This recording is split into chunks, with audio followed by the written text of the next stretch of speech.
and welcome back to This Week in New Genre Books. My name is Amelia, and from Locus Magazine, we're here to tell you about all the new science fiction, fantasy, horror, and related books being published the week of April 29th, 2025. It's springtime here in the Northern Hemisphere, and I hope that the new springtime energy is showing up in your life and bringing good things with it. First up, science fiction, we have 3 new titles.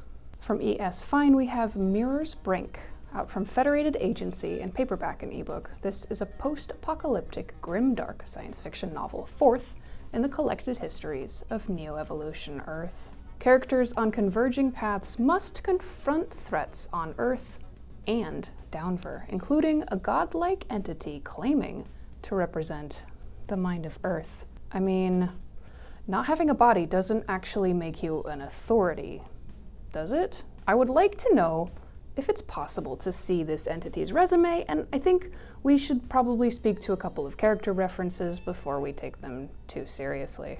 From Lai Chu Hon, we have Mending Bodies, out from Two Lines Press in paperback and ebook. This is a science fiction novel. A failing city encourages couples to conjoin or get surgically attached to each other, promising economic, ecological, and personal benefits. Tell me more. I want to know what kind of tax breaks we get.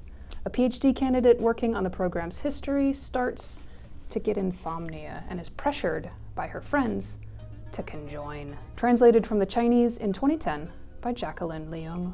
From Oliver K. Langmead and Aaliyah Whiteley, we have City of All Seasons, out from Titan in paperback and ebook. This is a science fantasy novel.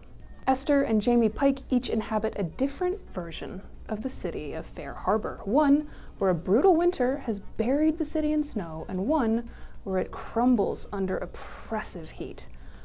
I think I've lived there. That's what the Midwest is like, except not usually at the same time. At some junctures, the two versions of the city can see each other, and Jamie and Esther investigate what could bridge the divide. Bridge the divide between you and Locus, and like and subscribe so you don't miss out on all the new books coming out every week. And if you're in the book buying mood, don't forget, we have a bookshop.org link in the thing where you can support fantastic authors and publishers, independent bookstores, and your favorite science fiction, fantasy, obsessed literary nonprofit at the same time.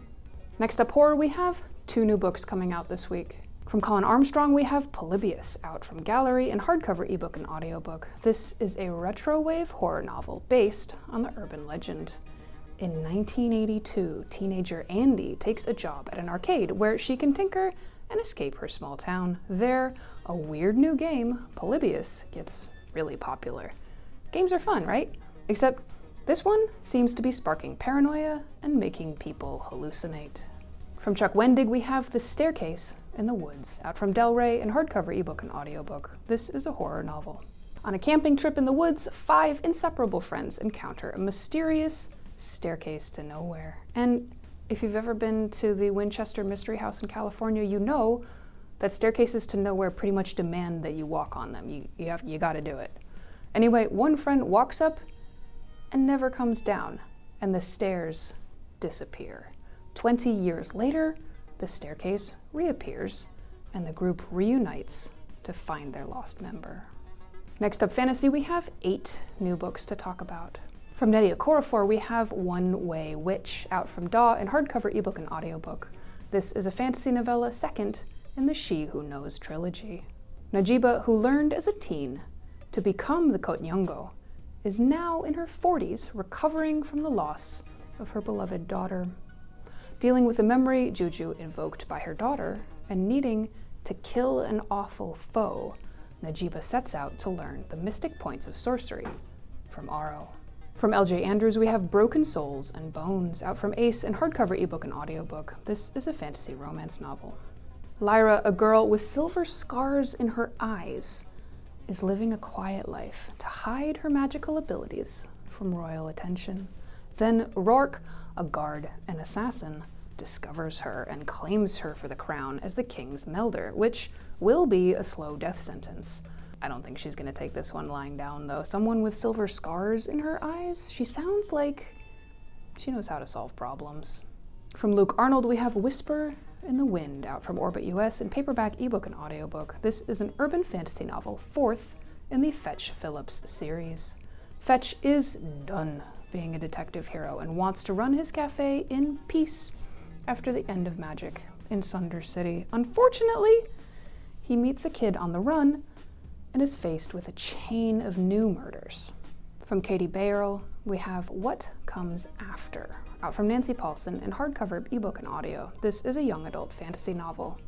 16-year-old Mari is dead and stuck at an experimental wellness enclave in the hereafter. Also there is her newly deceased and dysfunctional mother, who abandoned her in life. To move on, Mari has to reconcile what happened between them. I suppose it's a good thing to reconcile with loved ones in the afterlife, but what if they're still a pain in the butt?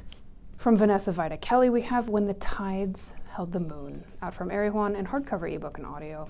This is a historical fantasy romance novel. In 1910s New York, lonely ironworker Benny builds a frame for a carnival's giant glass tank and finds a new home with the performers. He forms a friendship with Rio, the merman that they've captured and imprisoned for their sideshow. And what could possibly go wrong with making new friends? From F.T. Lukens, we have Love at Second Sight, out from McElderry in hardcover, paperback, ebook, and audiobook. This is a young adult fantasy mystery novel. An ordinary teen in a school full of paranormals discovers he's clairvoyant when he has a vision of a future murder. What a way to discover your gift. Carl Jung was right. The collective unconscious is real. People just try not to spend too much time there. Anyway, this newly clairvoyant kid is getting all this attention and notoriety, and attention makes it harder to identify the victim to be and stop the killing. From Tim Welsh, we have debut novel Ley Lines, out from Guernica Editions in paperback. This is a historical fantasy novel. Near the end of the Klondike Gold Rush, luckless prospector Steve Ladle goes with a con artist to a mountain near Sawdust City. There, he finds something supernatural that brings catastrophe to the town. From Rita Woods, we have The Edge of Yesterday, out from Forge in hardcover, ebook, and audiobook. This is a magical realism novel. Greer is a principal dancer in Harlem, wife in a power couple. Sounds perfect. Then, her life unravels when a neurologic disorder upends her career. Back home in Detroit, Greer stumbles through a time vortex to 1925 and meets Montgomery, an activist doctor. Their visits become more frequent, and then Greer gets trapped in the past. Next up in our collections, anthologies, and art books category, we have one new book this week.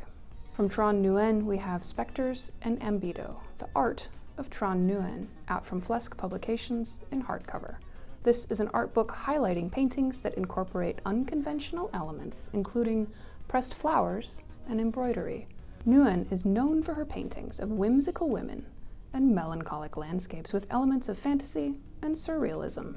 There will be a signed edition of Spectres that comes in a slipcase and is limited to 500 copies. That wraps up this week. Thanks for hanging out with us. There won't be a quiz on everything you just learned, but there will be more books next week, so please mush the appropriate buttons so you don't miss out on all this knowledge we're trying to bring you. We know you have choices when it comes to watching this screen, and we're grateful you're here with us. We're at Locus Mag or at Locus Magazine on the socials. LocusMag.com has in-depth book reviews, interviews with clever and thoughtful authors you've heard of, and probably some you haven't, news about what's going on in the publishing business, and tons more. Locus is a 501c3 nonprofit. Thank you for spending your precious time with us. We'll see you next week with more new books.